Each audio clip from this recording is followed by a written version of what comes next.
I think the first question I wanted to have is, Uber is a global company, um, despite its inability to earn profits, and is in markets all over the world, in cities all over the world.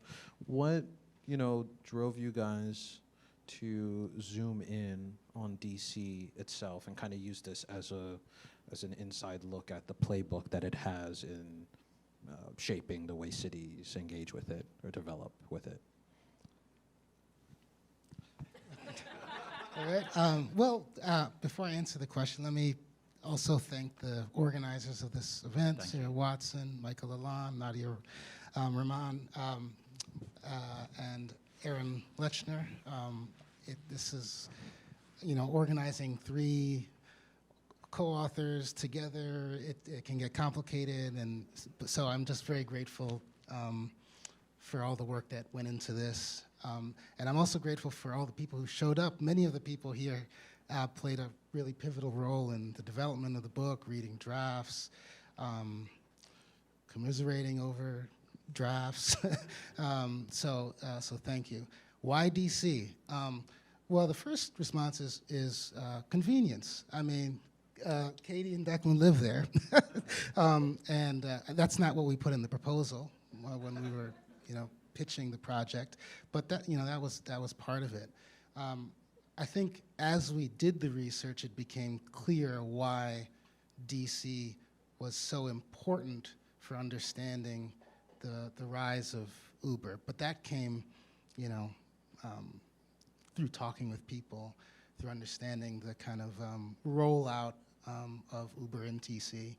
And what became quickly apparent is that DC was a testing ground for all sorts of political strategies that Uber would roll out across the globe. DC was the sixth city, but in which Uber launched, but it would take many of the things, many of the tactics that it developed in DC, and they would appear other places. So that's both the real answer, but there's also the fact that DC really is important, and I think the book makes that clear. But Katie, you want to add? I would love to talk a bit about those strategies themselves also, because I know that Uber also, in its ascendance in some of these cities, took notes from the playbook that firms had used when they were trying to privatize the taxi industry or deregulate the taxi industry decades earlier. And in your research, was it that you found this playbook was novel developments or extensions of those previous strategies, or that some of those previous strategies didn't make sense in the years that Uber was coming up in DC? Sure. I think in terms of just the general disruption of taxi industry, it was pretty standard, I would argue. Although the perhaps the difference with DC is that the taxi industry for a long number of years had a very deep problem with kind of just structural racism of the city itself, right? So people of color not being able to get taxis, right, to different neighborhoods, not getting picked up.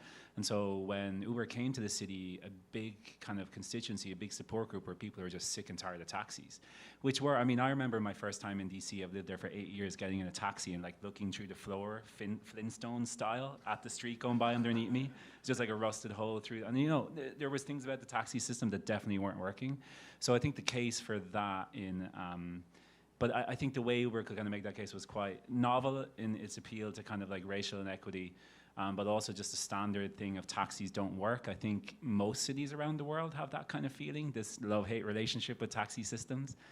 But I think what was really novel about it was which is chapter 1, which Katie wrote about, is this Operation Rolling Thunder, right? Not to be confused with the US bombing campaign of Vietnam and Laos in 1968. I'm not really sure where the name came from. I guess at a tech bro meeting, they decided it was cool. But the idea that kind of Uber could enter illegally into a city, establish a customer base, and then leverage kind of its connection with those consumers to kind of exert political will was kind of novel.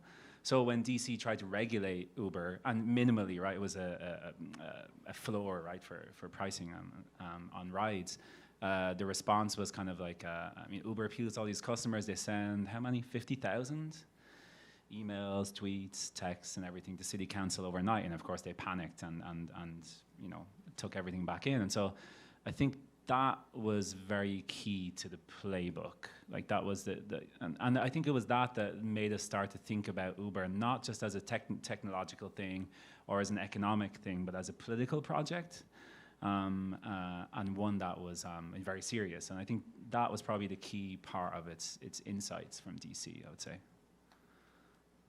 Yeah, and I would add that one thing I think we don't play out in the book, and we haven't played out sort of subsequently, is the connection to the charter school movement and the way in which sort of that 1980s, 1990s Koch brothers arguments about deprivatization sort of play out at different scales. And in DC, there actually was this instance a decade earlier before Uber came where the charter school movement got tremendous hold in DC by making actually what I think could be very similar arguments. Now, they didn't use the collectivism, you know, strategy, but maybe one of you or we will someday write about sort of the parallels, but I think there are more commonalities across time.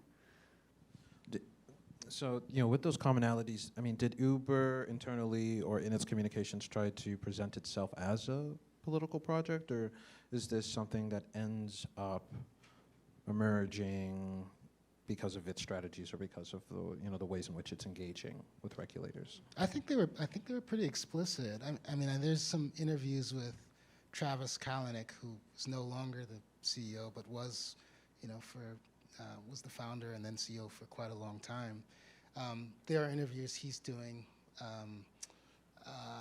where he's basically saying, you know, we're running into all sorts of, we're running into politics, right? We're running into resistance from these council people who don't get it, who are backward. We're running into resistance from quote unquote big taxi, right? I mean, and so, you know, he said, what we really need to do is engage in politics, and you know, some of that takes you know, manifests in them hiring David Plouffe as a, you know, so they're, you know, as a kind of a political apparatchic, you know, an advisor. So I think, you know, they were explicit about it, and it was pretty clear early on. Yeah, I think one of the, you know, core threads of your book, you know, in terms of the political project that they propose also is in their attempts to frame themselves as a solution or a salve to racial inequities that are, you know, whether that's in transportation itself or access to transportation, by using structured racism in the taxi industry, as you talked about and as you talk about in the book. You know, and I was curious because it felt like this was, or when I became aware of Uber's use of this strategy, it felt like one that they had kind of fine-tuned and honed by the time I started seeing it in New York, especially with, you know, the Delete Uber campaign, where they're able to flip attempts to call people to delete them because they were trying to break the strike that people imposed at the airport in the midst of the Muslim ban, to flip it on its head and say, if you're against us providing rides for black and brown people, delete us. Could you talk a bit about, you know, their experiments with trying to get that messaging and that, you know, political strategy down in DC, and how they were able to convince lawmakers that, yeah, like, we can help you fight racism, essentially? Okay, there's the second chapter, which we've titled Uber Kente. We start with you know, a brief anecdote from a pollster named Cornell Belcher, who penned an op-ed in the Washington Post in, I think, 2018, around that period, basically kind of relating his own experience of racism in the, you know, trying to hit the issue and problem of hailing a cab while black. And we start the chapter with that because there was almost an immediate correction issued by the Washington Post, which said, what Cornell Belcher didn't reveal is that, his research and had on kind of discrimination in the taxi industry, which was part of the editorial he had written, had been funded by Uber. And part of what we had, we started with that was, this is incredibly cynical, but at the same time, part of what we try to show is that, it's cynical, but it worked because there was an issue that Uber was able to exploit, and an issue that the city for decades had been unable to address, which is, broad problems of racial inequity in the broader context of a city that was changing, demographically, and that change was causing all sorts of other, prompting all sorts of other debates and anxieties, and Uber stepped into the breach. I mean, it's basically that could be, that's the kind of line throughout. Do you remember that interview? We sat down with an Uber lobbyist, Right. Who said to us, "Oh, we're actually going to solve that issue of racism because we're going to bring old DC and new DC together in the cab, so it's going to be all right." And we were sort of like, "I'm sorry, what?" But he was genuine. I mean, we tried to, I think in the book what we try to do, right, is we try to push aside that cynicism and say, okay, we're not going to evaluate whether or not the company was cynical in their pronouncements of solutions to racism, and instead ask, what is it about all of us that we're willing to sort of buy that argument a little bit? What is it about all these policymakers that we're willing to say, yeah, maybe this tech company from Palo Alto can come in and help the old DC and new DC get in a car together. Yeah, that was terrible. Yeah, I mean, but the interesting thing is that when we started when we were writing that chapter, I remember researching the phenomenon of this op-ed, and it was everywhere. It was in Chicago, it was in LA, it was all over, and so all those problems are real in all those cities. But it was quite clear that as a strategy, particularly post #delete Uber, which now has been reappropriated for something else, Uber realized it had this image problem, and the image problem was due to Cullen, it was due to all these other things happening at the time. But I think this was a part of a very clear kind of rebranding effort by many companies, but Uber was a big part of that. I mean, tragically, Spike Lee made a movie for them. We all cried a Still little find bit. it on You can still YouTube, find guys. it, about It's the wild. Brooklyn Hustle. Yeah.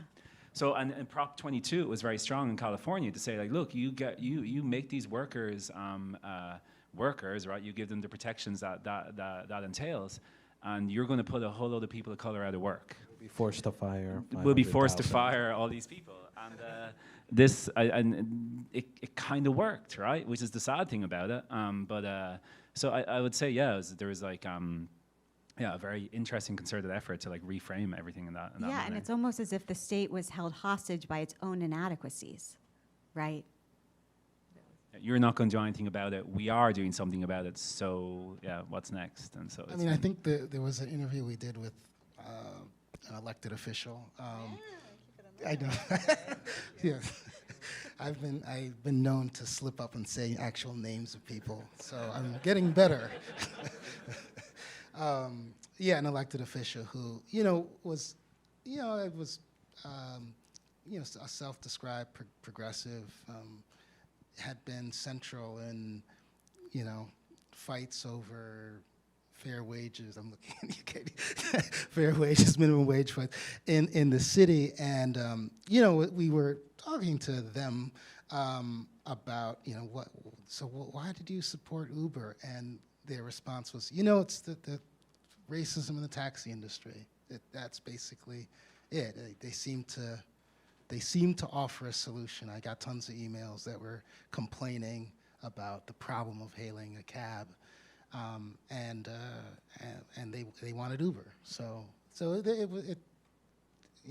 we heard it directly from someone on, an elected official. Who will remain nameless. Yeah. But the interesting thing, like, so in cases like that, Uber does this really interesting like switch where it's like consumers become citizens, right? So like the people who vote or the people who email council like represent everybody in the city. So it's like it gets to kind of represent democracy in some kind of interesting way.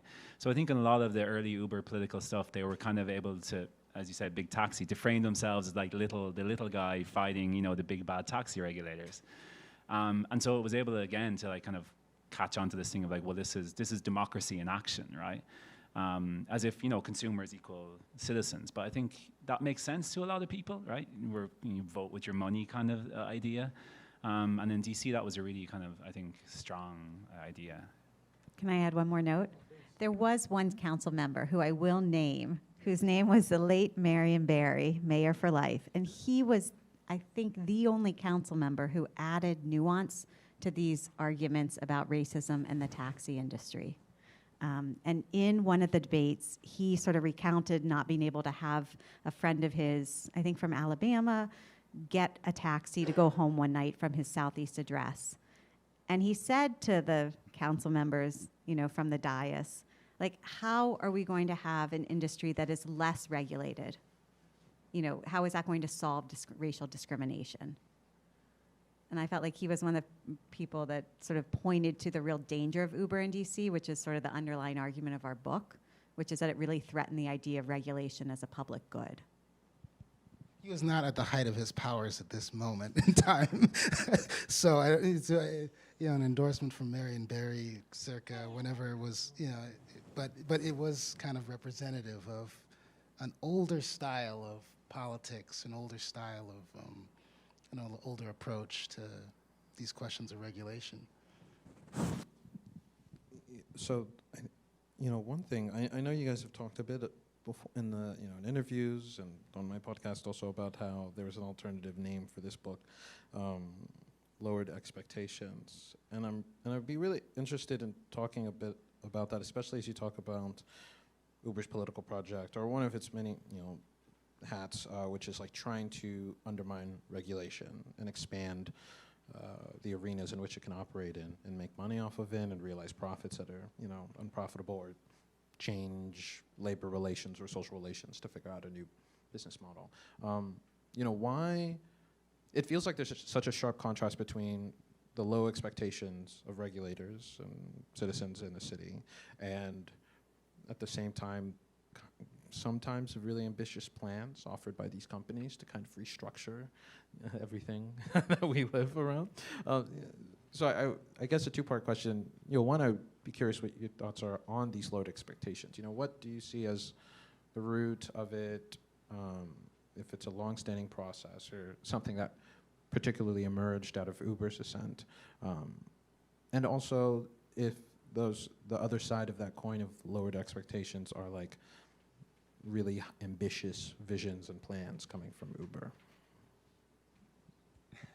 I'm the person who's interested most in history, so I take all the futuristic related questions. But it's a really great question. I've never thought about them that much as two sides of the same coin. It strikes me as that's like exactly what it is. I think like probably the lowered expectations. I mean, Ben was working with us on this idea. I mean, the press was just like, no. That's like a bit too Dickens, which is what we liked about it. But and it doesn't say anything about Uber or DC, but that was the core kind of idea, was this kind of shift in what we expect from cities, what we expect from each other, what we expect from regulators. But I mean, I guess it's twofold. I mean, you can't really think about the rise of companies like Uber without thinking about, one, the Great Recession. So two facts of that. I mean, one is like it's a big reserve army of labor, and the other one is like just venture capital looking for places to invest in. And that, to me, is like the double thing that allows these companies to exist in this, which I would argue is probably a pretty special kind of time window. I could be totally wrong about it, we'll see. But the expectations then are kind of eroded by, okay, but one, the material conditions of people engaging with the app, or workers especially. But two, of course, like just the long 30, 40-year erosion of like just city governance, or governance more generally, just like neoliberalism, right? of how we think about ourselves as consumers, how we think about competition, how we think about the role of the government, all these kinds of things. So cities like DC, I mean, we're very critical of the city, but also you can see how they are very much in a rock and a hard place, right? And so there's that kind of like, everybody has low expectations about what a city like DC can do. Regulators have their hands kind of tied, and then a company just comes along and says, we'll fix it all. And they offer these fantastical, like truly ridiculous visions. Like now it's very tempered. If you go back like 10 years ago, they're just like, flying cars, like whatever, you have it, we're going to give it to you. And everyone's like, yeah, like every news story is just full of this stuff, and people just ate it up. I was like, people in my work started calling me Chicken Little, because there's like AVs, where are they? And I was just like, there are no AVs, they're not coming, they're not. And there was like, look at this guy, he doesn't even know they're coming, they'll be here tomorrow. This is like 10 years ago. And so I think which is why one of the reasons we got very interested in the expectations thing was just like the ability of these companies to kind of like offer a clearly kind of fantastical future that for a whole host of reasons people bought into it, right? Cities, people using the app, and even to some extent workers, right? Who are like, you know, thinking about their jobs is obsolete already because they're envisioning an AV coming tomorrow and taking away their work. And so there's this whole kind of ideological aspect that goes way beyond Uber, right? It's just a Silicon Valley kind of produced vision of the future that I think a lot of people have bought hook, line, and sinker. But I think we're probably on the moment where it's starting to fray a little bit. So I would hope there's some room to contest that terrible 10 years we went through. Well, I was going to add, I think one of the main contributions of the book is that, you know, one doesn't have to buy it for it to still work, and that, you know, there was a lot of people we interviewed who, you know, were onto the game, and we're not, you know, we're skeptical of all the kind of benefits that Uber might bring or that Uber was promising, but they had like even less, like they had even lower expectations, you know, for, you know, the city government. So they weren't looking, you know, it's like if you talk to some people we talked to about, you know, the benefits in terms of racial justice, they'd be like, I don't know.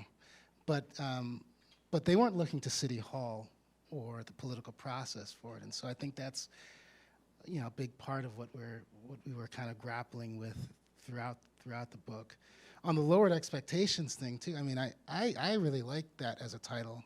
And, you know, we went back and forth with the publisher, but you know, you can't win them all. And I think I had a friend who was saying, people aren't going to buy a book that says lowered expectations. That's like, I don't have lowered expectations. I'm not going to buy that book. So but I do think it captures a good deal of what we were trying to get at. And I'll just add one more thing. You know, we begin the book with this protest in downtown DC at the DuPont metro station, where there was a chant, Metro's a loser, I took an Uber. And you know, it's this whole kind of, it's really weird, a really weird protest. But it was in the context of, you know, basically a year of the metro falling apart. There was tons of track fires, tons of delays. And we kind of contrast that moment to the moment, and we draw on a really good book called The Great Society Subway by Zach Schrag, on the kind of original kind of ambitions of the metro, of DC's metro. And just that being, I mean, I think it gets to what you were saying about that vacuum in terms of ambitions has been filled by tech. That vacuum of that, you know, was apparent throughout, you know, American history, or the history of American cities. We can build it. We can build it. And now it's Uber saying, no, you know, Uber can build it. And unfortunately, for many people, that's convincing enough. Yeah, it's, you know, and a lot of my writing on Uber, it's been particularly depressing because a lot of the visions they have are just, lies. You know. Can we also, so everyone knows here, that you have been writing on this for a very long time, and that your writing has shaped the way we wrote the book? I appreciate that. Thank you. Yeah, and I'm glad that I think, like you said, the consensus has been fraying. I mean, even on the eve of Proposition 22, when it had been clear like this company hadn't really made money. This company didn't have autonomous vehicles. This company didn't know how to make money off of delivery, off of ride hail, and then they were trying to go into on-demand labor staffing. It still felt like there was a desire to plug them in and make it work because of how failed it seemed that people thought of as cities, right? Or people thought city governance was failed, that there were all these problems that would never be worked through with instruments inside of a city. But that Uber, or it felt like in a lot of the commentary, the subtext was that, if we integrate this ride-hail app, we can plug the gaps in one way or another, right? We can provide work for people who are underemployed. We can, address food deserts with, on-demand delivery. And of course, all of that is bullshit, right? But I still, it still also feels like that dream, even when the consensus is fraying, hasn't entirely gone away, right? Because these companies seem, and that's also the sense I got from the book, is like these companies have just kind of shaped fundamentally the way we think, talk, and maybe even imagine or dream like what cities can and should look like. Like I was in particular struck by, the chapter that you had on, your chapters on, the working conditions and on what workers thought of themselves. And like you talked about, like the lowered expectations these workers had, right? A lot of the workers would reflect and say, well, like those people, they didn't figure out the tips and the tricks that I did, and I'm going to be able to get by, or I don't really owe anything to any other drivers. I think of myself as an individual, or I'm atomized, so why should I even, think about larger questions of labor conditions, especially when I'm just trying to survive, right? So I guess, the $1 million question is there a salve, or, are there steps that can be taken within city governance that kind of patch over or maybe put roadblocks to these kind of loopholes and exploits that these companies have been able to take advantage of, right? To fill themselves in the cracks of cities that are falling apart, or Yes. cities that are being blocked. Yes. This is a $1 million question. We were just talking about this. On one hand, no, right? Like this is a okay, fine. Yes and no. Okay. First, the no. On one hand, no, it's a collective project, right? To imagine otherwise, to dream, to, imagine that we take care of each other in a way outside of market forces. On the other hand, there are these tiny baby steps that exist and are being taken, and it gives me great comfort. And I will highlight a few of them. One, in DC this year, we were able to add a 25-cent measly tax on all ride-hail services. Sure, crappy, yes. On the other hand, it's now funding $9 million worth of overnight bus lines, okay? And it started as part of a conversation about road pricing. We can also look to the cities and countries in the world that don't allow these companies to not offer death benefits, workers' comp, paid sick leave, holiday pay, right? These companies are like M&M. You know how like M&Ms in the U.S. are made with that crappy red dye, but in the EU, isn't that true? That particular food colorant is illegal in the EU. Yes, thank you, Declan. I knew your Irish background is good. Okay, so like M&Ms in the U.S. are made with a crappy dye. So Uber is using the red dye here, right? Like it's using the crappy, allowances of our governments because we don't tax them and allow them. They don't pay their fair share, right? We can think about the congestion they cause. We can think about the pollution from their exhaust. We can also think about even the EVs have what's the tire stuff, the forever chemicals from the tires on the road that kill the fish when it rains. I mean, there's a lot of negative, consequences of these things. And I think one way to start to imagine otherwise, right, is to level the playing field and have these companies pay their fair share so that then cities can really evaluate what kind of place they want. Yeah, I tend to think of Uber as kind of like a tenuous achievement. partly because of what you're saying about the profit thing. Like at some point, that's got to come to like maybe not, but like it's got to come to some kind of reckoning, right? Whereas like okay, so they said they turned a profit last quarter. I'm holding out on Hubert Horan. So Yeah, I'm waiting for him. I'm sure you know him. Like I'm waiting for him to tell me it's true or not before I believe it. But that the venture capital at some point, for example, has got to dry up, right? The reason that taxis are regulated in the first place is because they're not profitable, really, right? Unless regulated. So like there's like, and they're trying to make money out of it, like a sector of the economy which like just doesn't really generate money, which is why the state is involved, which is why it's considered a public good. So I'd hope that at some point, like, there's some internal contradictions that will like come to roost at some point. But I've been waiting, so we'll see. So yeah, and the other thing, as Katie is pointing out, like, there's lots of cities, like Uber is a global company with global ambition, but it has to deal with particular kinds of cities, with particular structures.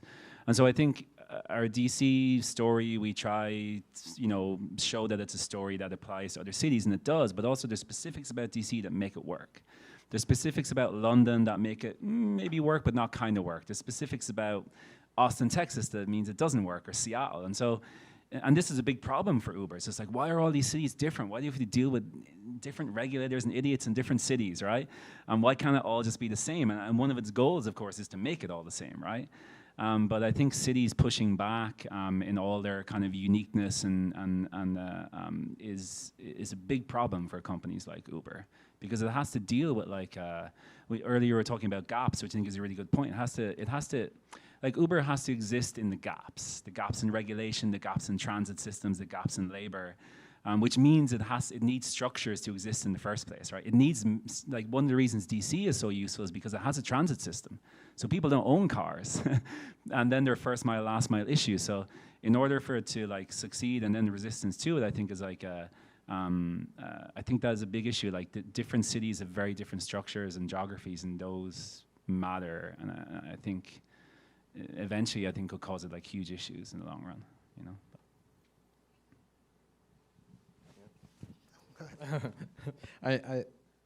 And to your point, the next thing I wanted to ask is, I think we've been talking a lot about how Uber has, shaped or tried to make the terrain more amenable to itself. But, in your research, what are some of the ways in which you saw Uber,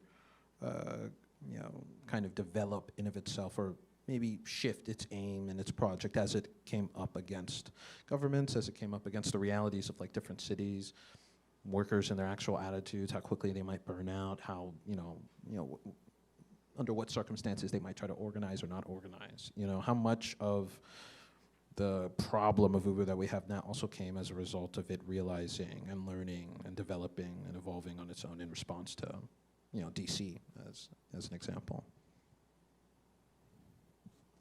Well, I can say that one thing that I think they have developed over time is geofencing, which is, do you guys know what I mean when I say geofencing? It's used, can you say it, what it is? So no? So it's Kafui, okay, you know what it is. Can you say what it is, and then I can tell my story. Okay, so the geofencing, in particular with Ubers, they try to make sure, I'll use New York as an example, like they tried to make sure that drivers in the city that are registered with city, or specifically in the city, not spoofing their location, tracking where they are, and once they get out of certain locations, then maybe certain rules and different algorithms can be applied. Yeah, so it's sort of like a way of surveillance, but it's also a way of micromanagement. And in DC, where this played out is at the DC airport, and it continues to, because when drivers enter certain geofenced areas, they can sometimes get out of their cars, they can sometimes rest a bit, and they could actually meet other drivers and create relationships where they might perhaps dream otherwise. And so I think that at the DC airport, that's one place in which we have seen them respond in terms of them starting to work with airport police to surveil the lot differently than they did before. That's one space in which I can think of where there has been some change in their game. And that sort of speaks to the earlier question, which I didn't really answer properly, but about what would it take for workers to not internalize the failures of the system and instead see themselves as set up to fail. And I think it's having that workplace or having that space in which, I mean, we're geographers, so we kind of think space matters. But having those, it's very hard in this workplace to see others and to see your struggles not as your own. And I think that Uber on some level must know that in those gathering places, there is sort of that fuel for that fire. When I used to work with organizing drivers, the main places we would go to were these, airports, because exactly as you say, like drivers are resting there, they're playing guard games there, they're talking to each other there. That is pretty much the only place most of them see another driver, outside of green light hubs and group chats that they have with one another, right? Yeah, which is interesting. So the Green Light Hub is a Uber worker center, and it's interesting in DC to track where it's moved, and it's moved increasingly outside of the city. And similarly, even we trace in the book somewhat, you're not going to find this that interesting, but for us it was important to see how even the worker, the TNC, the cell phone lot for ride-hail drivers kept getting moved. And at one point, it was very inaccessible to the airport, which also meant that it was not visible or easily surveilled. And after a protest there, after the Uber IPO, it got moved very close to the airport. And I think that, was useful for the company's relationship with its workers. Because the police will go around and say, okay, Kafui, do you have your app on? Let me see. So that workers couldn't artificially create a surge.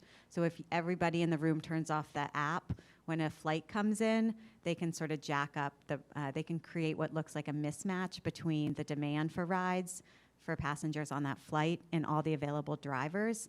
And so the workers realized if they worked in unison, they had a teeny bit of power so they could get $4 more, $6 more per ride.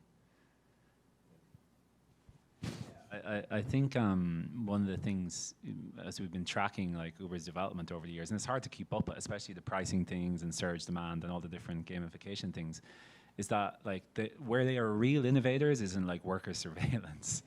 Like it's really advanced, it's really scary and interesting and all these things at the same time. But that has been very innovative, and I do think I'm not enough of an expert on urban politics to say how much of their playbook is really new or innovative, but the scale of it feels quite astonishing. And I guess that's backed by the venture capital, but like when you look at things like the Uber files in Europe, because we're writing all this stuff and we're like, are we reading too much into it? And then bam, you're like, oh, well, we're actually reading way too little into it. This is like a huge political project on a global scale. And maybe that is somewhat innovative, like the direct link between, the link between capital and lobbying has always been strong, but the link between this particular type of venture capital and this particular kind of lobbying does feel a little bit new. And the speed at which it worked, right, which is quite astonishing. And the way in which like any opposition was just kind of swept away by this, general idea that, you're against innovation. Like our favorite character earlier on in the book was this guy called Ron Linton, who was the chair of the DC Taxi Cab Commission, the stepson of time, as Kafui called him, in the book. And he was just kind of this dinosaur figure, He was like, we want regulation. I stand for taxis, and everyone's just like, who is this guy? Like, someone's embarrassing uncle who showed up at the wedding, right? Like, get rid of him. And that was kind of it was very successful. So I think like that lobbying aspect of it has been and they've learned, I think, quite quickly, right? You see the speed at which Kalanick was replaced, It's like, you're bad for business, buddy, you're out, right? And so I think it has been a very, I hate the word innovation, but like, it's learned quickly, let's say, Yeah, it's the tech part of the innovation is probably less spectacular than the political innovation. Its ability to intervene in these kind of local political struggles and come out a winner, I think I think one of the things that we don't talk about in the book that much, but I wish we had, is this kind of merry-go-round of people in government working for Uber, people from Uber moving back to this kind of weird relationship that, if you're in DC government getting a job for Uber is like that you probably triple your salary, but that sort of that kind of relationship, and I think David Plouffe, who is a lead character in the introduction to the book, is just a kind of classic case of that. The quote I think we pull from him is about the benefits of Uber, the benefits that Uber can provide cities for dealing with long-term wage stagnation. And it's like, dude, you were just in the White House.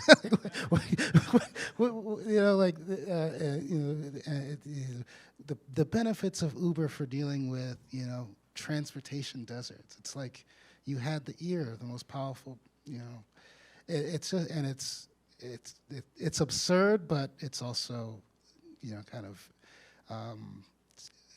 it's representative of the kind of asymmetrical power that these kind of large-scale tech companies have vis-a-vis, these municipal governments with council people who are used to, dealing with complaints about, dog litter and parking.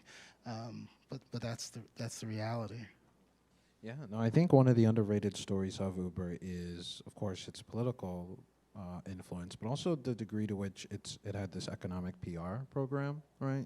Like most of the research that supported the expansion of Uber, that you guys I know have had to suffer through over the years, right? Is stuff that they just like funded themselves or like secretly funded, and someone didn't disclose a relationship or a paycheck or position in the company even, kind of like, rounding off the talking points in a way that I think has like seeped into people's preconceived notions, almost about, not just what the city can do, but also like what startups and these tech firms can do for us, And so maybe, like, are you guys worried that permanent, damage has been done here with these companies? That, like, we could corral them, we could, get rid of them, municipalize Uber, municipalize delivery firms or platforms, but that we will now have this permanent sort of thing to guard against, which is like, as soon as you run into some problems with city governance, a nimble enough firm in a big enough crisis will be able to convince everybody to jump ship. But was that ever not the case? Yeah, that's also true. I mean, I like the worry a question. bit. I was in Ireland over the summer visiting my family, and I went into a bar in Dublin, and they had surge pricing. And Uber's illegal in Ireland, but surge pricing made it into the price of Guinness, which is like pretty big. Like it's like changing the price of baguettes or something in France.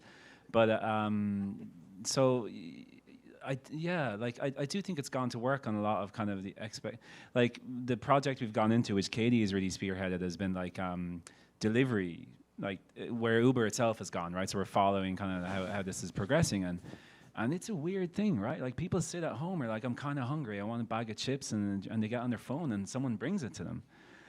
That is a big change in how we think about ourselves. Someone shows up at your door with that like just junk food late at night, and you're just like, hey, thank you. That to me is like a profound shift in kind of just like, I mean, we always had delivery stuff, but there's something different about, right? Every neighborhood is full of delivery trucks bringing people the stuff they want. So like this increasing division of like people who have time and money, people that don't have time and money, and in DC, it's really, really noticeable, right? Just the way that like our expectations of like cities and each other has changed, and then of course it's like, okay, it's always been marketized to some degree, right? And nothing as much has changed, but the impersonal nature of it is like is really pronounced, right? You just like you don't even have to talk to anyone, it seems to appeal to a lot of people. I'm a talker, as you've probably guessed, so I like to interact with people. But for most people, it's kind of get an Uber. I don't have to deal with anyone. I don't have to talk to anyone. I don't have to get on a bus. Yeah, I think though, with that point, right, about the way in which the city, the scale of which these new operations exist, it does get worrisome, right, for the climate reason, right? You imagine all of that. But also, if we think back, then when I was gesturing to sort of say, well, has it ever been different, right? Your question. If we think about like Malcolm Harris's work on Palo Alto and tracing the history, right, of sort of Silicon Valley's long reach, we can almost look sort of romantically at sort of the railroad barons because they built something and the Carnegies built something.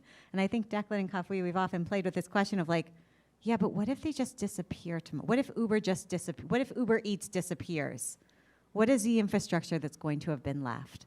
Well, a lot of people waiting, right? And a lot of, what I fear is a lot of corner stores shutting down, right?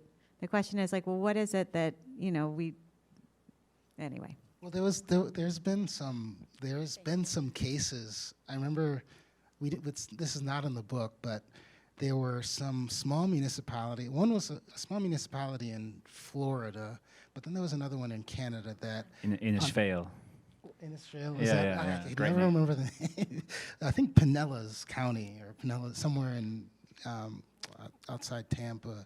You know, had, because they're suburban districts and everyone's spread out, they still have, you know, fixed route transit service, but you know, it's really costly. The ridership is low. Fare box revenue ratio is very, very low, and each of these places partnered with Uber to provide, you know, instead of providing fixed route service, they would provide residents who wanted to use public transit a voucher that they could then use to hail an Uber or a Lyft. In the Innisfail case in Canada and Ontario, they went full on with this kind of public-private partnership, but they couldn't get enough drivers, right, to provide the service, and so they had just kind of abandoned their public transit system and gone with Uber, and then there was no like Uber drivers, and so people were stranded. And you know, this was a huge controversy. What has the city government done? Where are our buses? But I think that, you know, that is that in many ways is the danger. No, I completely agree. I mean, Uber's not a transportation company, like self-professed, right? It's a transportation networking company. It's a data company that links people with cars or people who want rides, like ostensibly, right? And so it seems weird to start devolving transportation to companies who say they're not like it's agnostic about transportation, right? Like what it really wants obviously is data, and then like, you know, the ability to scale that up and monopolize things and, you know, I don't know, create some kind of super, or whatever it wants to do in the future, who knows? But transportation is just a means to an end in that sense, right?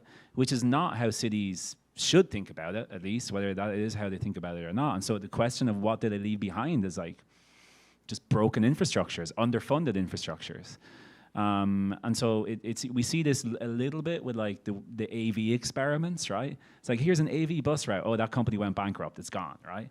And, you know, building cities that way seems like a really, really risky proposition, right? Again, to treat these things as like they're here, they're going to stay, they're a reality of urban infrastructure, I think is not the way to think about them. Like, they're parasitic. They don't build anything. They just feed off things that have already been built or are crumbling, but like need investment. I think, yeah, I agree. I think that's the big risk.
Those safety nets are going bye-bye if we don't figure out a way to Wilbots, but to clean up the issues of independent contracting, and probably Prop 22 is the biggest example. And I've lived in California for a long time, and I was very politically active.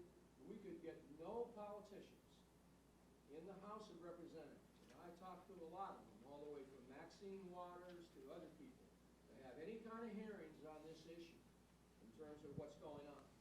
And you see, you've got a senator from California that's been on the payroll of these people, and you've got Newsom out there who's quasi-progressive. Unfortunately, both the Democratic Party and the Republican Party are in bed with the gig employers. Now, I'm really looking forward to reading your book, but I'll tell you, there's a clear and present danger on what's going on.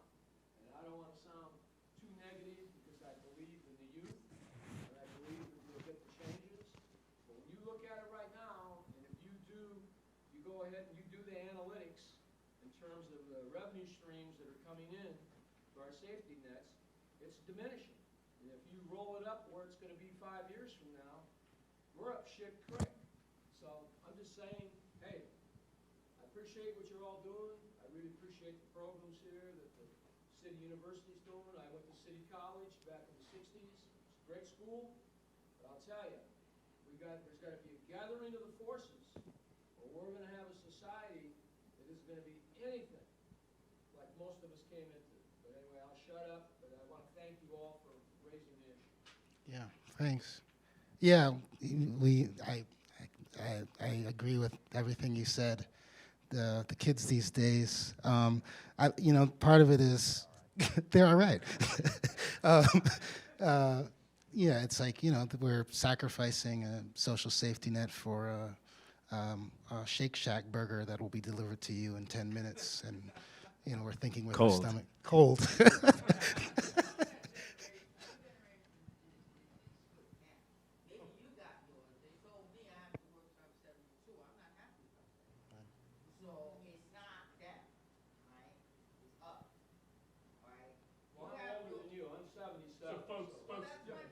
Love the questions and the energy. Hang on to it because we have a virtual audience and we're also recording for a podcast. So hang on to it, please. I don't want to shut anyone down, but we also have to. Thank you. Appreciate it. Question in the back? Oh, you want to go to questions? Oh, wait, what time are we at? Yeah, let's do questions. Yeah? Okay. Let's do questions.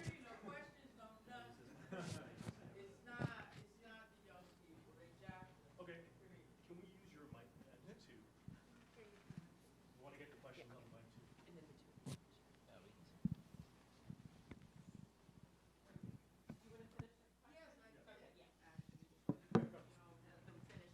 That's exactly what I'm talking about. If you're born like after 1960, they jacked you. And then they try to say we're the same generation. It's not that. And I did want to address you about the deliveries, man. Half that stuff is so nasty. I would want to eat that. I sit up with these guys in Wendy's, these people that actually bring your food, the way they handle the food, the way they've never washed their hands, the way they go into the bathroom that they let them use, which is disgusting, and they come out, they don't wash their hands, and they're taking your food and giving it to you.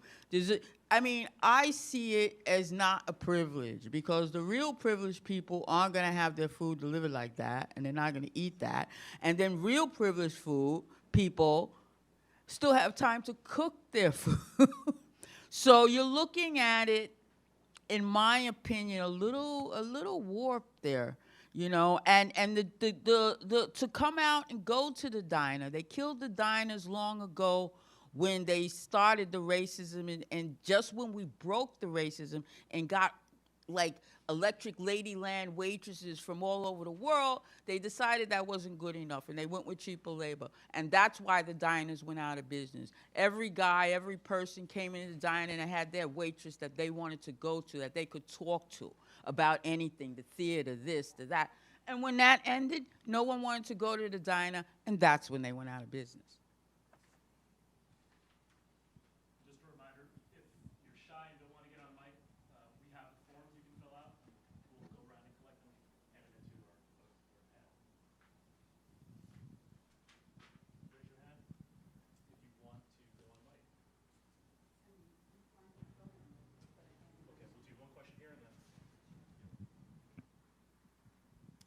Thanks so much. This has been really interesting. So one thing that always seems sort of peculiar to me about Uber's strategy in adapting this sort of, moralistic, we're solving racism argument, and when companies do things like that in general, is that before they even make these arguments, they're already walking into, a playing field that is in their favor for all of the reasons you've been talking about in terms of a weakened labor movement, in terms of taxation policies. And they're also confronting an American public that already has, for the most part, a pretty positive view of capitalism and corporations. So, but why does Uber feel then that these kind of moral arguments are necessary to its success? And is it right that they are that necessary? Like if Uber kind of dropped that whole shtick and just used, the existing structure, how successful do you think it's a counterfactual, so I know you can't fully answer that. It's a great question.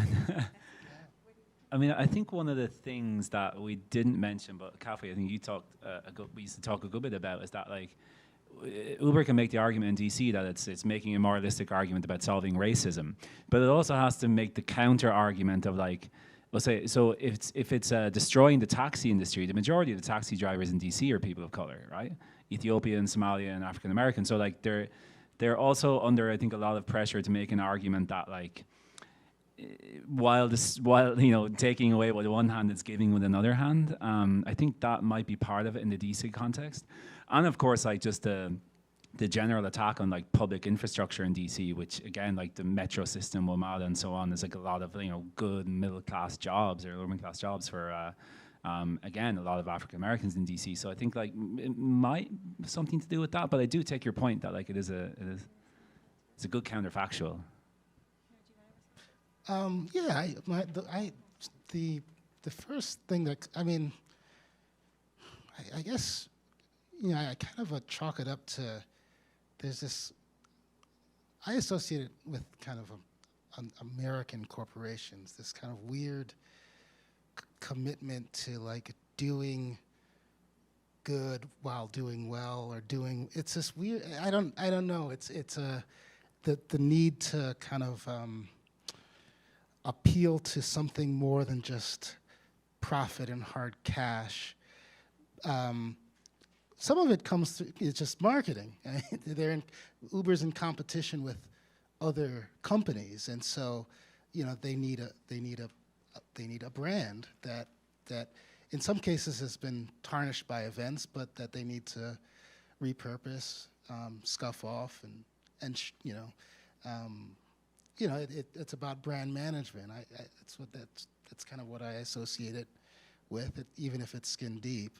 Although some people might actually believe it. I feel like the lobbyists we talk to, as weird and as perverse as it might sound, was kind of a true believer. When he was saying, people from old DC and new DC, they get in the cab, and they're having these like vibrant conversations. I think he actually believed that. It speaks to a lack of any kind of structural analysis of anything, but I don't know. One thing I think also to add is I really do think the moral arguments played a role in the rhetorical and the lobbying, because in a lot of these cities, they were illegal, like they were just legal for the the earliest years of operations, which were some of the most important ones. And as you talk about in DC, and I think as like you go through the history of whether it's San Francisco, Los Angeles, Rio de Janeiro, Mexico City, Paris, pretty much anywhere where they've operated, there's been there have been windows where there's been a massive hammer that's hanging over their head that could have crushed their skull, right? And the moral arguments, either from real believers or from cynics, I think did help play defense and did help obfuscate and did help distract and buy time for them to figure out how to weaken and undermine this or that regulation, right? Or to normalize it, or to convince people that they don't need to enforce the law, because in some of these places there's still an opportunity to enforce the law, and this moralism that they've been able to push, as well as the normalization, has convinced them otherwise, and now we're in like a holding pattern in a lot of cities, waiting for one of the levees to break, essentially. Hi, I'm Lynn, and I handed mine in, but I'll go ahead and read it. I lived in DC for like 15 years until about 2005, and I was spending a lot of time doing various sorts of organizing, including with Justice for Janitors, and for a while we were working together with the union that was organizing taxi workers, who were largely Eritrean at the time. This might be a little bit before the rise of Uber, right? So I'm interested in a couple of things about the DC-ness of this situation, and one being the DC's status, with sort of very tenuous home rule. During the time I was there was actually like a takeover, right, from Congress, right, and put into fiscal control. And that no longer is the case, but, given the relative lack of autonomy of the city, like that hasn't been raised, and I don't know if it has had any impact at all in the story. And then I was also interested in this interplay around the situation with kind of a racial bias, which then you also talked about when it came up around, the sort of branding of Uber, because, certainly at that time, so many of the taxi workers were, Eritrean or Somalian, right, and otherwise, which, kind of would, how did that like kind of fit into the story? But then, DC's also gone through this hyper-gentrification for so long, right? So just kind of interested in the DC-ness of the story.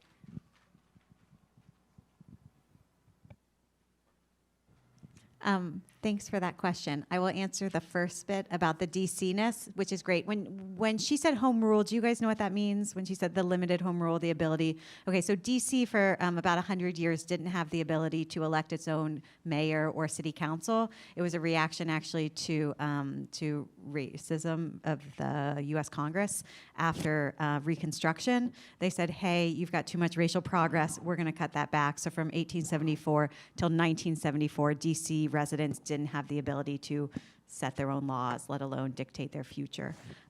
So what's interesting, and what we were not, I don't think I was expecting as we dug into it, was why DC was so special to Uber as well as other AV companies, was this very point that they did have limited control, that there was Congress was sort of looking over their shoulder. But what was most important, I think, is that there isn't a state level to undo any progress they make within the city. So one of the things a lot of these companies have hit, one of the barriers they've hit, is that they will get a law passed in a certain city and then a state might undo it. And so what's nice is you win DC, you are done, okay? And so what they've done is they took the DC law and laws, and they've picked it up and dropped it in many other places. And so they are now working now, right, much more so than a decade ago at the state level across the US. So we're seeing a battle this year in Massachusetts play out, right, but not in Boston, right? And I think that difference, that's a difference of a decade, because they learned the hard way that even though these things used to get regulated at the municipal level, that they have to play the state game. As for the taxi driver element, I mean, I don't think we're experts on it, but in our early interviews, a lot of them were with Eritrean and Ethiopian taxi drivers who were, I would say, when Uber first came to DC, it came as a black car service, and then Uber X came later. Most of those black car drivers, at least anecdotally, I mean, we don't have data, were immigrant drivers, were Ethiopian and Eritrean. And they were very much the kind of the early labor force for Uber. A lot of them had black cars. A lot of them went into debt to buy one. Like, it was a whole kind of process. And I think a lot of them felt shortchanged when Uber X came out and it became a broader thing. They started to make less money. They had invested a lot of money in buying new cars. And there was a whole scheme for a while, I remember, of driving to Florida to buy cars because they were cheaper. And coming back to DC, there was a whole... And so I think that that driver community was really important to Uber's entry into the city. They're also, I think, and a lot of them we've talked to are part of organizing efforts as well against Uber and against the taxi industry. So they've had this very, very key role in the story, I think. Yeah. Yeah, and the taxi industry in DC is different than other major metropolitan areas, it doesn't have a medallion system. You know, it's I think that changes the structure as well. It's a lot of independent operators. There are some companies, but a lot of, you know, it's easier to enter, or was easier to enter into the industry, and I think that probably played in some of a role in the kind of, you know, the lack of strong pushback from. I don't know, we don't talk too much about this in the book, but it was something that I remember thinking about, which is that, yeah, this is a place that, you know, it doesn't have it's very different than, say, New York or Chicago or San Francisco. I wanted to read this question here from Mariah. There are two questions, really. The first is saying, a lot has changed since Uber entered DC. It's rebranded with Darkar Shahi. It's turned a profit. It's not in the Obama techno-optimism. They're closer to a monopoly rather than an underdog, but what has survived in their DNA, and what lessons are still relevant from all this?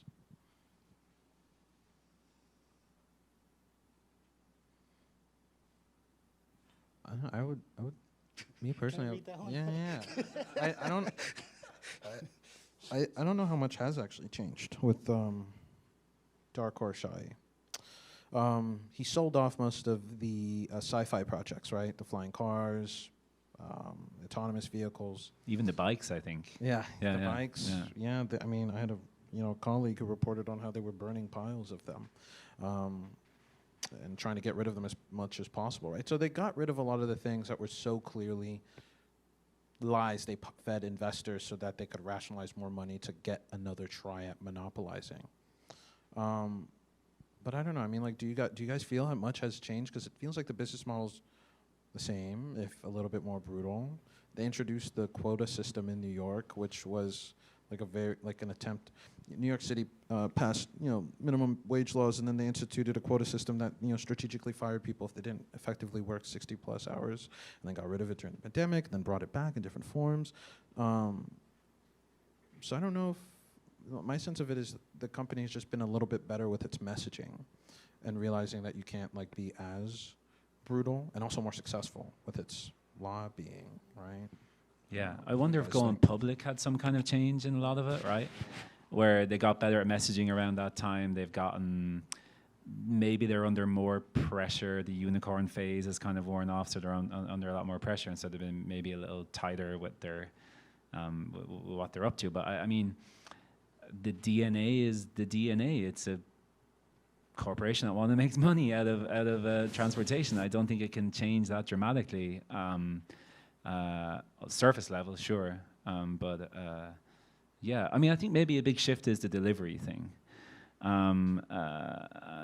Something, because the way we kind of traced it in DC was like, okay, it's a black car service that's competing with other black cars. Now it's Uber X is competing with other taxis. And then Uber Pool and all the other stuff, it's like trying to offer itself as an alternative to transit more generally. And then it kind of just like, okay, well, whatever about that. Now we're just delivering stuff.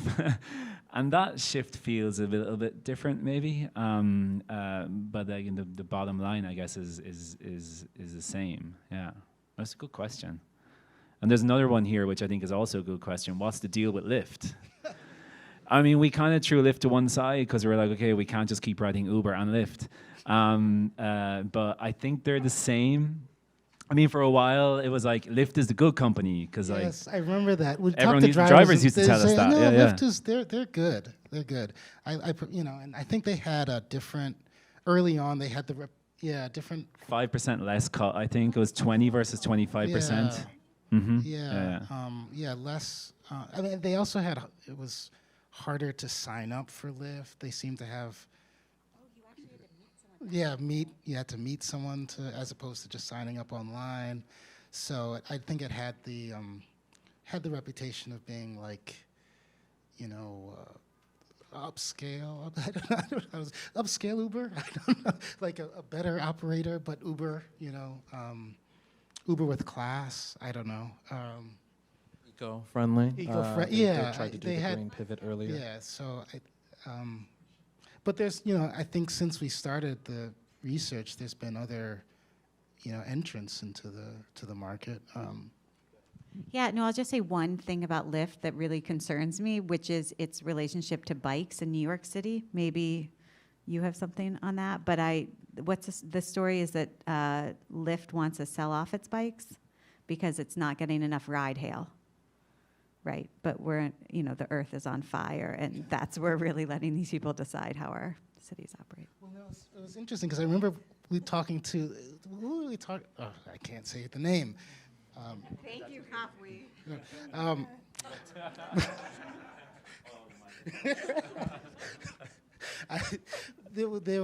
I remember when we were talking with a planner that was saying that, Uber had looked, when it first invested in bikes, they had looked into their data and they were seeing that more than half of the trips that they were taking were less than like a mile or something like that. And so they're like, there's a huge opportunity here. Am I getting that right? Huge opportunity here for micro mobility. So bikes, not just bikes, but scooters, that sort of thing. And so the fact that they're selling that off is interesting. I don't know much more than that. Yeah, I mean, I would say, I feel like whoever proves this will get an award, but I suspect that they're colluding, or they were in early days when they both, in the early days of their competition, they had price war, and they more or less froze prices and were able to kind of set conditions that together that workers would enter when they'd go into the industry. And I think that sort of teamwork helped also when they started doing their lobbying and regulatory fights, right?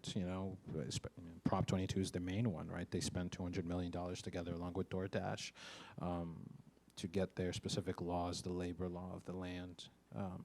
So I think the deal with Lyft also is like, it wasn't able to get a monopoly.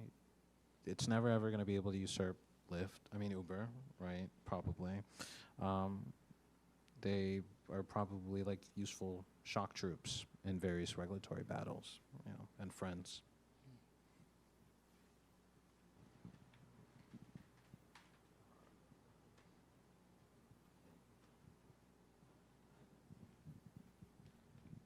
Hey, how's it going? My name is Jacob. I'm at CUNY Graduate Center Sociology program. I've been studying kitchens and how they've been reorganized around platforms. I think it's really interesting conversation that's happening right now that you all are presenting, because it's essentially one step removed from what I'm looking at. I've also worked in restaurants for about 20 years here in New York City before I came around to study this world. And I just want to ask two-part question about some issues that I think I'm seeing, and I'm wondering if you're also seeing it as well. One is platforms not only change the sort of relations and conditions of labor in the space that they enter, but they also change the sort of nature of what it is that people are doing. People who are cooking for delivery are not cooking in the same way that restaurants cook for people who come and sit down, the way that caterers operate, et cetera. So inside the actual space of production, right, things are changing in a significant way. But I've also noticed that outside the space of production, things are changing in very dramatic ways. For example, the city streets themselves have become the front of house of the restaurant, right? So delivery workers are now taking the role of in essence, the servers or the hosts or all of these other functions that bring the food from point A to B. Significantly changing the way public space is used in the city, but also how social life is organized around it. So I wonder if you all would just speak to those two issues. Yes, I will, Jacob. Thanks for that question. I want to talk about it in two ways. First, I just want to talk globally a little bit about cloud kitchens, which you probably are aware of. So Uber's former CEO, Travis Kalanick, his project after he left Uber, and his current project, which is alive and well in the US, is something called cloud kitchens. And it is building ghost kitchens or virtual kitchens. And he's doing it including in DC, and they're using, what are they called? What are the tax credit things called? Distress tax credits to buy up industrial property in DC and elsewhere, and then repurpose it into like the takeout kitchen. And so I'm really worried about what that means for the way cities work and how they think about sort of restaurants and meals and food, and the way we give it to each other is shifting. And I think that sort of on a different scale, on the scale of sort of two individuals, you know, one of the things that sort of was apparent in doing this work was sort of that constant old question about like, well, who would do this work if not for these workers? And the late David Graeber once said, well, moms, like women, your mom would have cooked for you. Your mom would drive you to the airport at 5 a.m., right? Your mom will get your laundry, walk your dog, do these things. And so I think when you're talking about the restaurant, we've thought a lot about the experience. We followed this year 40 instant delivery drivers and their experiences, right? And so that front of house, right, that is a new workspace. And there's a lot of benefits to it for workers, but there's a lot of drawbacks. And so I'm excited to learn more about your work. Yeah. Well, one of the other things that kind of came out of this was like a chat about the way that, like, we were talking about production, the way that work changes. And we were trying to write a paper about this. We kind of did. Like, we fudged a bit at the end. But like the way that like a work day gets broken down, right? So the way that like you're waiting out front of the restaurant for the meal to come out as a driver, but you're not actually paid for standing there waiting. You might get a fine, you might get a ticket, anything could happen. But like it's this kind of like, you know, you're only on when the app says you're on. I mean, you're generating data. You're doing work, but you're not paid for it. And so there's this like one of the innovations of these companies is to like restructure how we think about work, like the flexibility aspect. So like loads of people do work, and they're, you know, I'm a professor. I sit at my desk and stare at the wall sometimes for 20 minutes, right? You know, the idea that work only happens in these short, intense periods, and then everything else is unpaid. That's been a really interesting, or is a really interesting innovation, I think. This kind of like, I don't know what you call it. Some people call it, you know, a new form of Taylorism or whatever, but it is a really kind of like segmented type of day that, and this is of course how they generate, if they do ever, profit, right? By paying for these really short periods, but you're in your car driving around all day doing this stuff, but you get paid for it. And like the percentage breakdown is difficult to calculate, but it's a shift.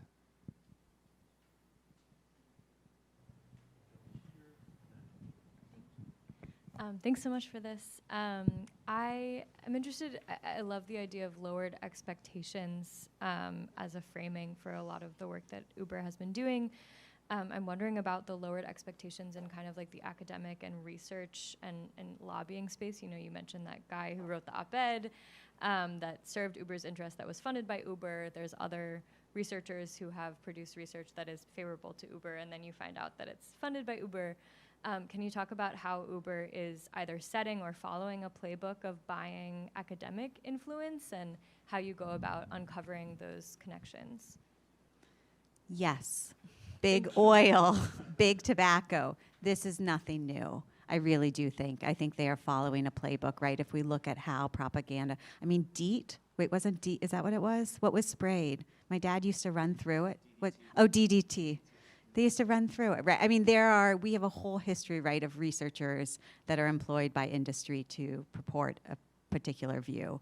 And so I think in many ways, this is a way to think about it. And I think one of the shocking things for me was years ago looking at the amount of money annually that that Uber in particular spends on these expenditures. Can you do that? The amount of money spent on that particular project, and it set it apart in my head, right? That was a very different kind of entity, at least on the DC scale of a company coming in with that kind of research, that kind of support, those kind of lobbyists, those kind of researchers.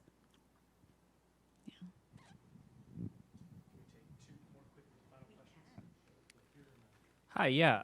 Following up on what Jacob asked about and what you mentioned earlier with government regulation, New York City is experiencing the accumulation of Uber Eats delivery guys in front of a Chick-fil-A or a Shake Shack. And the real question is, should the government begin to accommodate and regulate those spaces? Because on one hand, you're supporting all these individual workers that we want to support, but also you're supporting a company like Uber that is also enabling them. So what does your research say on the direction for the government? That's a great question. I think what our DC government is doing, right, and Dan works for the Department of Transportation, so is keenly aware of sort of these issues. In DC, what was so harrowing for us was the extent to which the DC Department of Transportation has no data about where these clusterfucks are happening, as well as like what possibilities they could even do about it. They don't even know what rulemaking they can do, and that's what's really hard. So it's really hard to govern something you can't see, which I think is a situation for our regulators, and they also aren't really sure what power they even hold. Because in DC, anyway, all the sort of cards are held by these private entities. And we have this weird provision in DC where they're anti-FOIA-able. So they cannot, any information that the city even accumulates can't be FOIA'd by, like, let's say researchers or former journalists. So it's really hard to solve those problems. DC, actually, our Department of Transportation sent out a single human with pen and paper to note 16,000 encounters in what they called a sample PUDO zone, a pickup drop-off zone. That information was not released publicly, but I think the question of what do you do about it, I don't know what you do about it, but my God, we can't just, like, look what's happening to bike zones. Right now we have restaurants, a restaurant is called Hip City Veg. What do you think their opposition is to? Bike lanes, right? Okay, it's a vegan restaurant and they're against bicycles. Anyway, the thing is you end up with these really weird conflicts, right? So I don't know what the solutions are, but certainly sort of this mass congestion, I think isn't compatible with a sustainable place. By the way, Uber can FOIA you, and city employees, I should say, and they do quite frequently, which we found out. So there's this like weird asymmetry in FOIA. Well, I was going to say it's interesting. I mean, I think there's, in terms of where government steps in, I mean, in some cases it'll have to step in. Oftentimes, where the conflict is between residents who don't like, this huge mass of people waiting or, with bicycles for orders, and then the company, right? And it has to choose a side. I think there's an interesting, I was just thinking about this because on my way here, I passed the new Vanderbilt Tower, which is next to Grand Central Station, and they have, like, the building itself was built recently and has like a whole massive elevator, and it has Grubhub, it has Uber Eats, it has all these. It's like it's the building has been built to purpose for the gig economy, and I think and that's private, obviously, but I think we'll see more of that, where you just have Uber waiting rooms built, or where in some cases it's now a private matter, not off the public street. So that And I think you see a bit of that. Like I was actually thinking about this the other day. I was trying to figure out like who pays fines when and obviously like FedEx and UPS rack up like millions and millions of dollars of fines every year in New York City, but the company just takes that as like an operating cost. I think in the case of delivery drivers foot that bill as in the case as everything else. So it's definitely something. I mean, I know the DC Department of Transportation is thinking about it, but again, I think thinking about it and doing something about it are probably pretty separate here. Yeah. So I wanted to add one thing also, like bathroom breaks, right?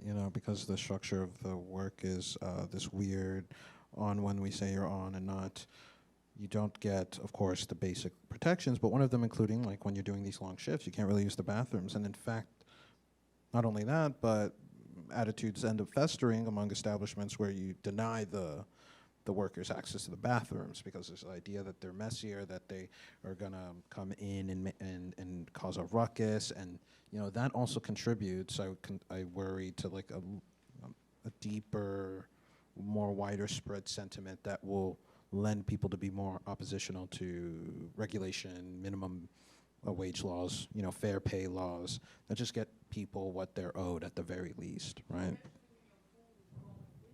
Mm-hmm.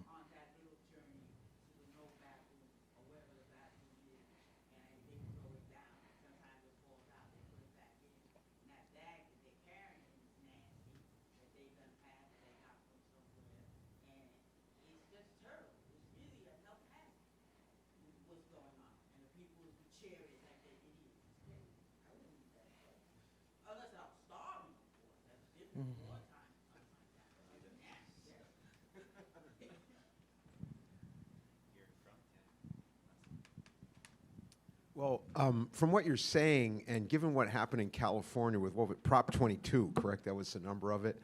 It sounds like the real threat to these companies is the classification of their workers as employees, right? And their model would fall apart, I think, basically, if that happened.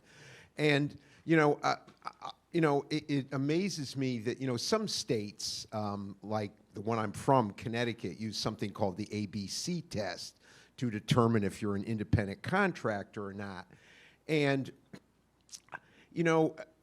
even in states like that where I was, and I retired just before Uber and Lyft really took off, but a lot of other companies were already sort of violating the ABC test. They have to pass every criteria in order to be a true independent contractor. And given the direction of the degree of direction and control which you've described, it'd be hard for them to deny we don't really control, these drivers. But I remember when I was a wage enforcement agent for the Labor Department, I went to my boss and I said, well, why don't we go after FedEx? It's ridiculous that they claim these people aren't their employees. They wear their uniforms, they drive trucks with their name on it, they tell them where to go. And his answer was, well, you're right, they are employees, but we have to look at the political side of this question and what's going to happen in the state legislature if the Labor Department suddenly starts going after these, what he said, were these multi-international companies. So, even unfortunately where you have a law that would allow you to go after them, the political structure still isn't ready to use it, unfortunately, because they buy into this capitalist model that, they know what they're doing, they're innovative, they're going to solve everything, and we don't have to do anything, right? I mean, so I was just wondering, in D.C., have they ever done any study about whether all the promises Uber made came true, or because they gave them the green light, they're sort of like, hear no evil, see no evil, speak no evil? Yeah, I mean, we hope our work is part of that reassessment. But I would also say that in DC, it's interesting, we do have the ABC test in place, but only for the construction trades, because the way in which sort of the union and the labor movement has been so sectoral, it has meant that any of our attempts to try to get the specific language stricken from the law that would apply it to, let's say, domestic workers, nail salon technicians, and gig workers, right, in the tech industry, that those efforts have sort of been for naught so far. Yeah, and it's exactly as you describe it. And it's even fun. Like it's stranger. Like you see. So if workers are classified as independent contractors and they group together to like make surge prices, or it's collusion. So Uber can actually use antitrust like argument against these workers. So it's a double bind. It's really. Yeah. But I think you're right. The tools are there. It's the political will to use them is what's lacking, right?